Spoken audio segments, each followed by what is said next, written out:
Hello and welcome to IASPrimers. My name is Shubhashish Singh Rehal and you're watching a comprehensive analysis on the inland waterways in India. And we are doing this because the present day Modi government, right? The Modi government is giving lot of focus to the development of inland waterways in our country.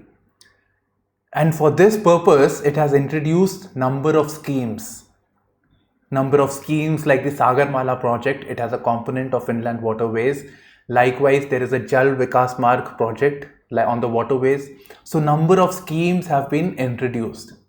And beyond this, it is focusing on introducing number of laws, enacted some, and some are being introduced as bills in the parliament to provide a comprehensive legal framework for the development of inland waterways in India. And therefore, this topic is going to be very important for your upcoming UPSC Civil Services Examination, particularly General Studies 3, and also questions can be asked from the schemes in terms of prelims. Therefore, we are doing this topic. Now, let's get on with the analysis. Now, inland waterways primarily includes the rivers, lakes, canals, backwaters, reservoirs, right? So all of this constitutes the inland waterways. So you can see the map for the waterways in India. So you can see it's primarily the rivers. Some of them are the canals over here. You can see canals are being made. So existing infrastructure, existing rivers, they are being modified so that they can be used as waterways. Now some modification was required because not all water channels like creeks or canals are actually navigable. Only certain things are navigable which have a carrying capacity of 50 tons. You know, we have to carry freight in it, cargo in it, big ships have to go.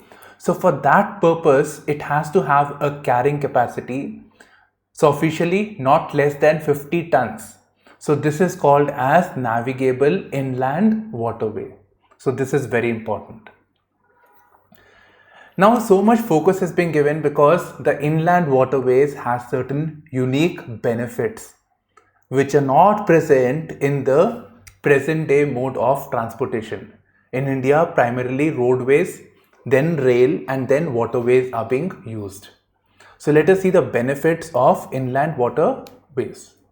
So first is cost saving. Let us see the cost savings over here. For freight, rupees per ton per kilometer. The cost for highways, road travel is rupees 2.5, that is travel by trucks, etc.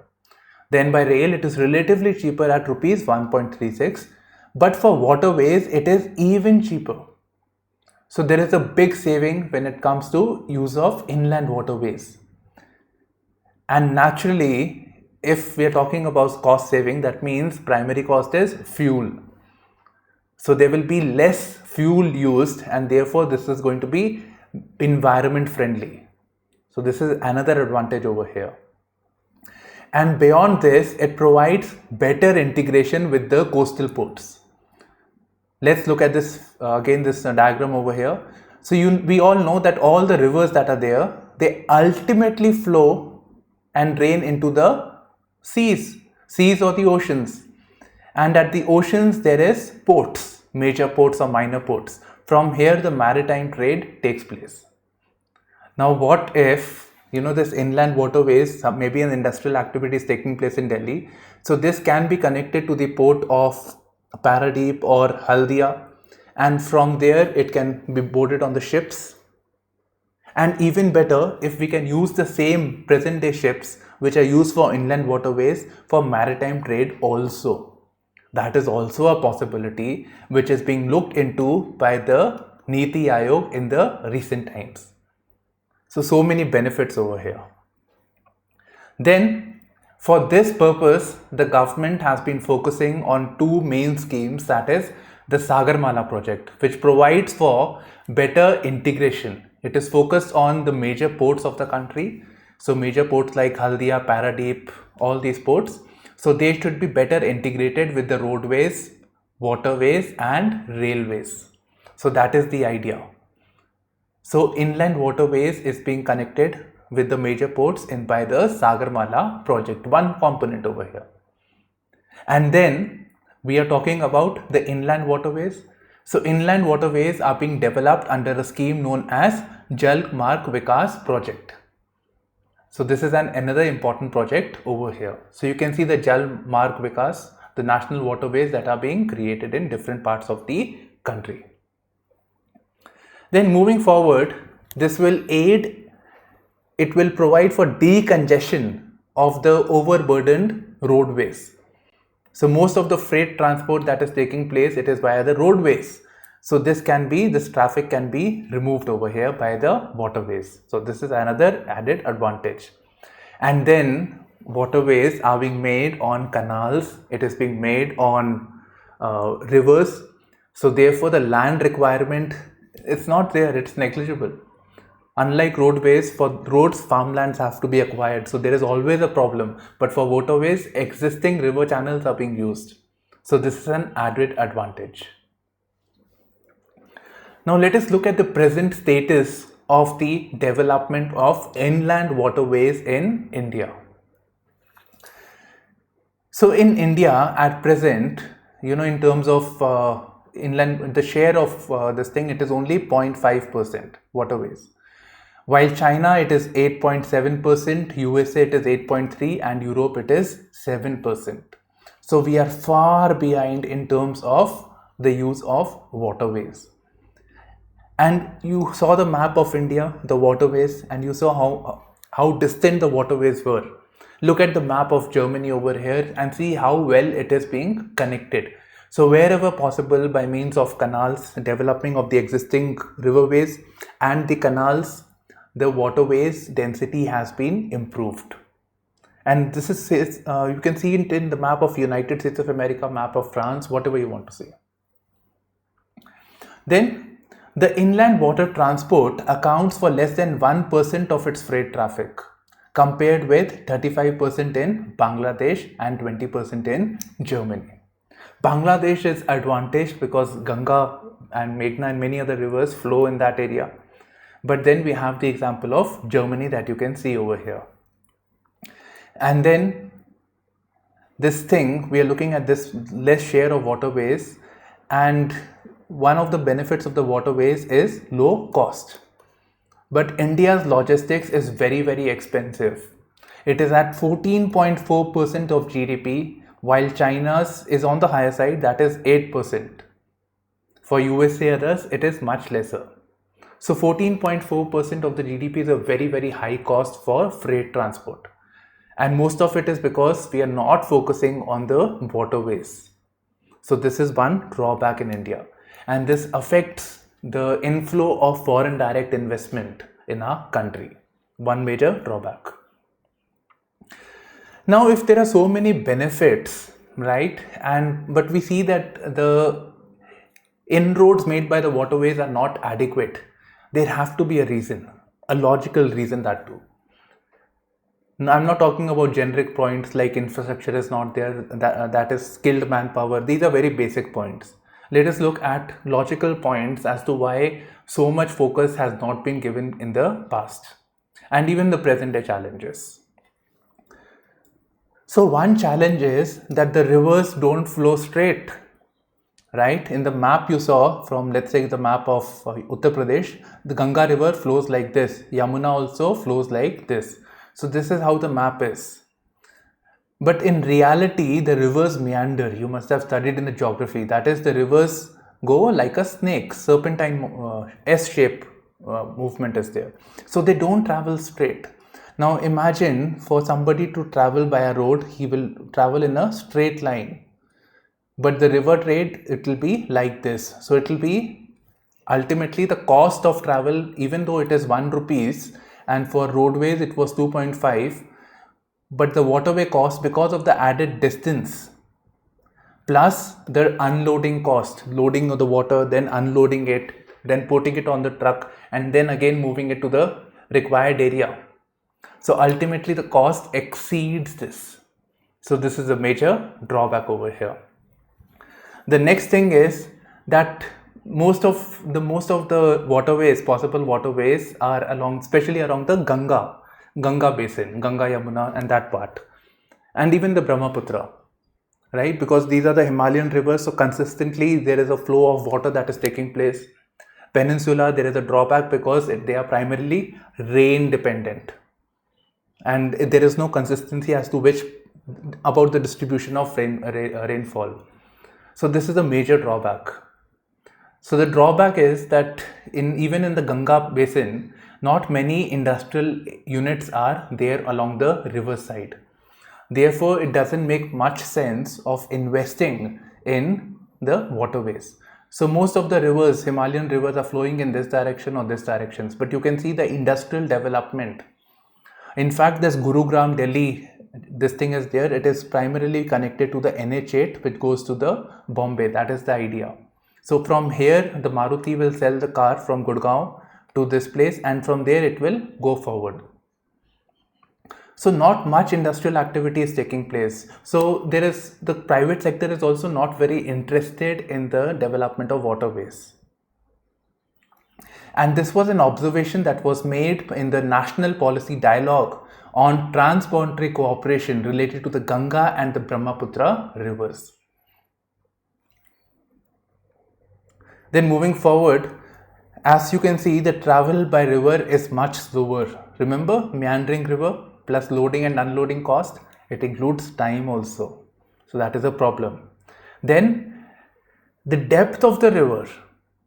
Depth of the river is a problem. The water has to be navigable, 50 tons carrying capacity. But there are so many rivers in our country, if you see in the map, but it is only functional when the monsoons are taking place, right? After the summers, when the monsoon takes place, and that is the time when the rivers are flowing. And Peninsula region, again the same problem. So this is a major problem, that we do not have all year navigability. And many of the river channels, the depth is not much, so we need to invest in dredging. That is, we need to remove the soil. So not all water channels are navigable. Now dredging will have ecological implications. Imagine this water that is there. This would be a house for crocodiles, olive ridley turtles, and so many other things, including the existing river. The Ganga river is the home to the Gangetic dolphin. I'm giving this reference because there is a fear that this dolphin, Gangetic dolphin, will get extinct in the recent times because of this initiative. So this is a major cause of concern. And beyond this, something that affects us human beings also is that if we focus on concretization of the waterways, right? You can see this waterway. Imagine this is a waterway. So if we focus on concretization, that is, we create cement and create a clear water path, then in that case, it will not allow for the groundwater recharge. And groundwater recharge will not take place. That means the water table of this region will get affected. So a drawback. So recharge of aquifers will not take place. And then if we move to the eastern side, remember I told you about the Haldia port and that side. So as we move to the east, you must have studied in the geography, the river water loses the velocity, and as a result, as a consequence of this, there is more silt, there is more sand on the path. So this is the aerial view of the Ganga river along the Bihar region. So you can see how the waterway is, how the river is on which the waterway will be constructed. So there is a high silt content over here, and you can see how the river is flowing. It is finding new and new channels. And if we cement it also, if we construct a proper waterway, which has to be done, then in that case, more expenditure will be on maintenance or doing the dredging work in this area. So this is a major drawback. Then water, where is the water? There is a competing need for water. This inland waterway is going to be highly water intensive. So we need a lot of water which is diverted for agriculture, farming related activities. So food security may be affected, or it may affect the availability of water for industrial usage, power sector, as well as routine works that we do. So this is a problem. And beyond this, the rivers flow along the interstate. So there is going to be tensions among, let's say, the state of Uttar Pradesh and Bihar, Uttar Pradesh and Madhya Pradesh, Andhra Pradesh and Telangana, Karnataka and Kaveri dispute. So many examples are here. So for this we need center-state cooperation.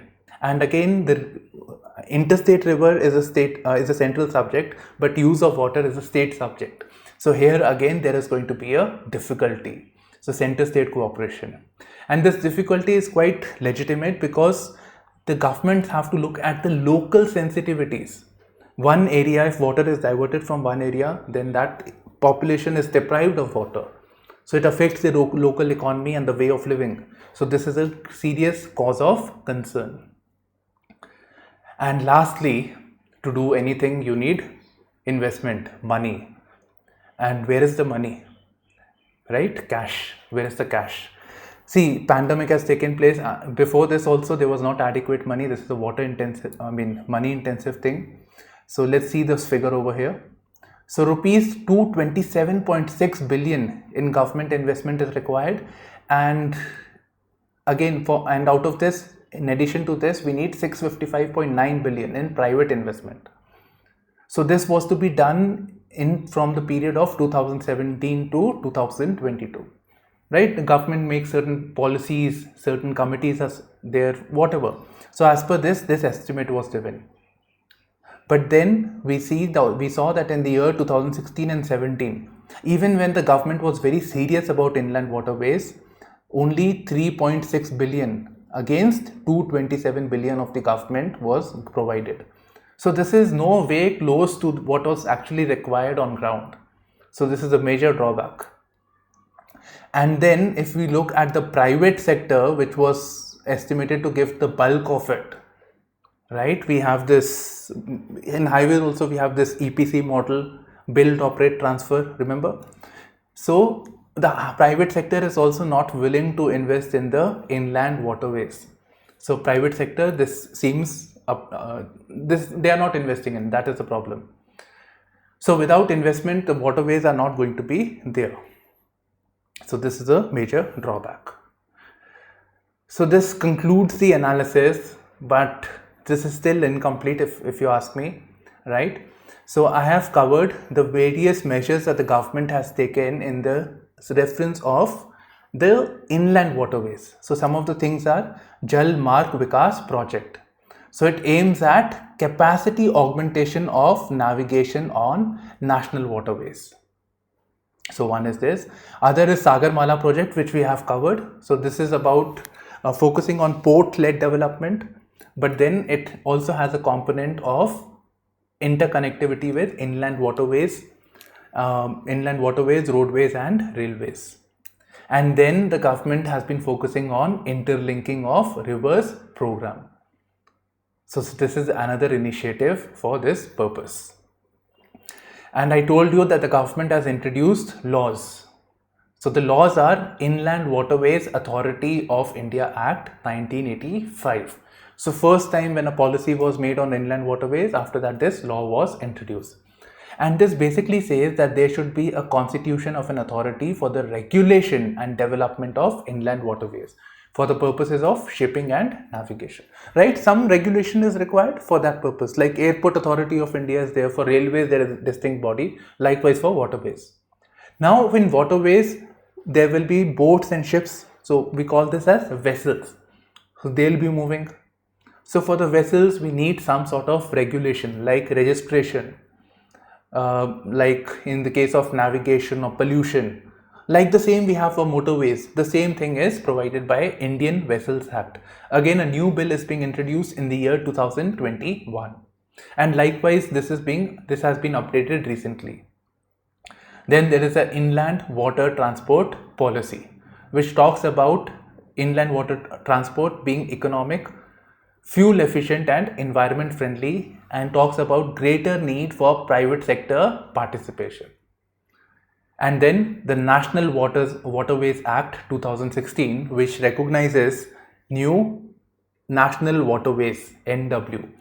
So various rivers, 111 rivers river stretches, creeks, estuaries are being classified as inland waterways. So this is all I have in this particular analysis. Thank you for streaming in to IASPrimers with me, Shubhashish Singh Rehal. Bye bye, take care, and please do remember to like, share and subscribe. And you can always communicate with me on Telegram. So my link is always in the description box. Bye bye, take care and all the best.